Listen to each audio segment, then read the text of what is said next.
This is Mr. MegaManFan. Like, share, comment, and subscribe. You know all the things to do. Today I'm going to be checking out 3 Super Nintendo games that I just picked up and testing them to make sure they work while also talking about them just a little bit for your entertainment. Starting with Firepower 2000, which I admit I bought solely based on the name without really knowing anything else about it, but once I started playing it, I was like, oh, it's a top-down shooter. I thought with a name and cover like Firepower 2000, it was going to be like a tank strategy game. Well, there is a tank involved, but not in the way you think. Let me quote from the Wikipedia really quick here.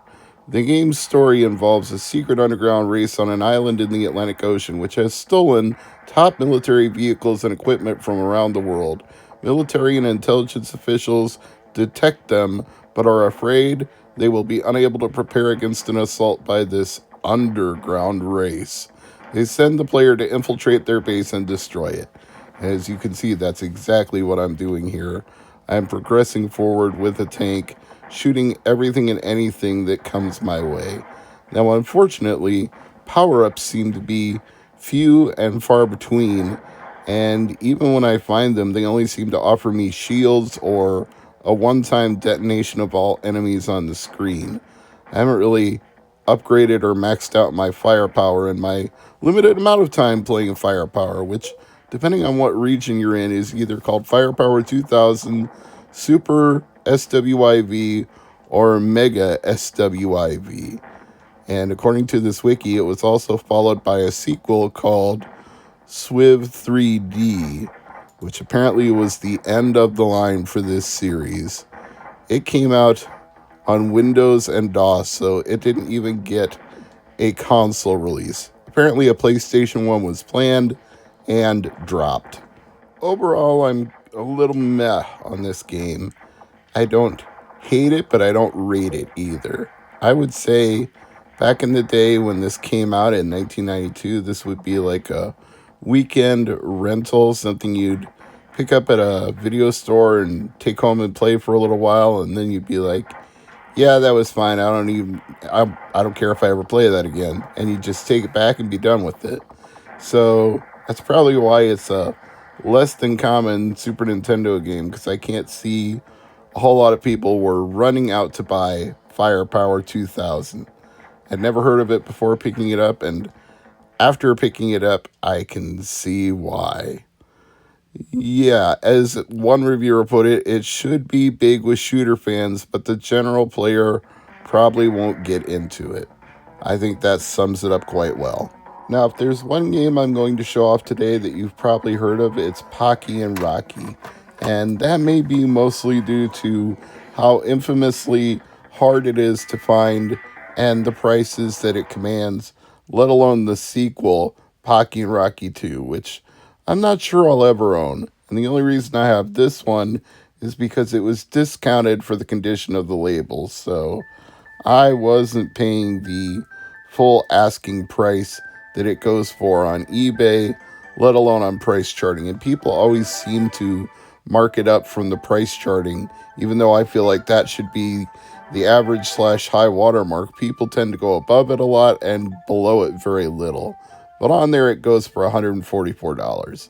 Like I said, happy I didn't pay that much for it. It's a good game, but it's one you should probably emulate or play on a FX Pack Pro / EverDrive X whatever. It's just, it's good. It's fun. It's a scrolling shooting game, an adventure game with some power-ups and some different types of enemies that confront you along the way that you have to use different strategies for, and it's enjoyable. I like everything about Pocky and Rocky. I just don't know that it really justifies $144.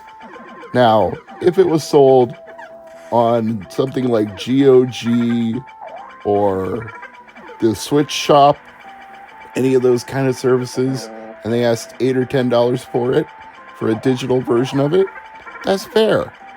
That I would say definitely put down $10 and play it. But Most of these games fetch astronomical amounts. Pocky and Rocky 2 goes for $480 loose. Pocky and Rocky with Becky goes for $180 loose. And you don't even want to know what the complete prices are for these games. The most affordable game of the whole Pocky and Rocky series is the remake that came out recently, Pocky and Rocky Reshrined. You can get a brand new copy of that for $25. So if you like anything you see here in Pocky and Rocky, I would start there. You know what's funny? I'm looking at the price charting page right now, and PAL copies of it are even cheaper. You can get the PAL Switch version for $16, the PAL PS4 version for $16. I mean, Pocky and Rocky Reshrined is not going to set you back the way an authentic cartridge will. Last but not least, we have a game whose name I'm really not sure how to pronounce. It's spelled Xardion. Now, is that Xardion or Xardion? Your guess is as good as mine. And much like the first game in our trilogy of Super Nintendo titles, this is one I had never heard of before I picked it up. So, what is Xardion, you ask?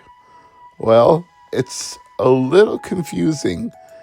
It starts out looking like it's going to be a side-scrolling shoot-'em-up, but then you combine your 3 ships into a giant mech, and then it becomes a side-scrolling platform game where you're shooting enemies and leveling up. You've got XP in your stat bar, and each time you kill a certain number of enemies and your XP goes over the max, it increases your life bar, maybe your power too. I'm not sure, but it's different.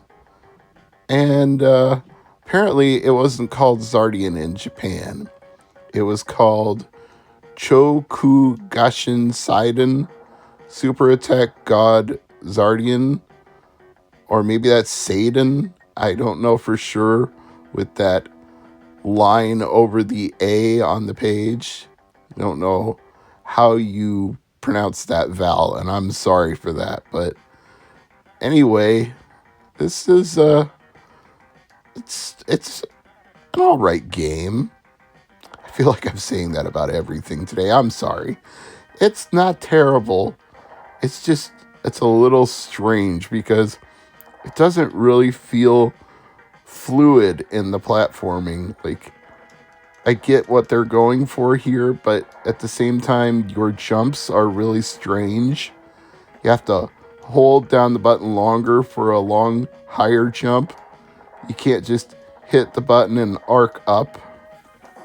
And there's no running jump to get momentum to jump higher like in a Mario game.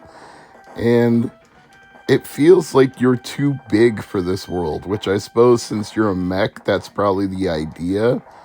But in a platforming game, you want to feel like you fit into the world unless you're getting like a giant mega mushroom like Mario does in the DS game. And then, of course, it makes sense to just obliterate everything, just walking through everything you see. But when you're just a little too big for everything, the platforming gets kind of difficult. And there are branching paths, and I'm not sure if they make a difference because I haven't played it long enough to really know. It feels like it wants to be a Wonder Boy type game, and it also wants to be a mech game, and it also wants to be a shooting game. It's trying to wear a lot of different hats at the same time. So, kudos for being innovative. That's pretty much where I'm going to leave it.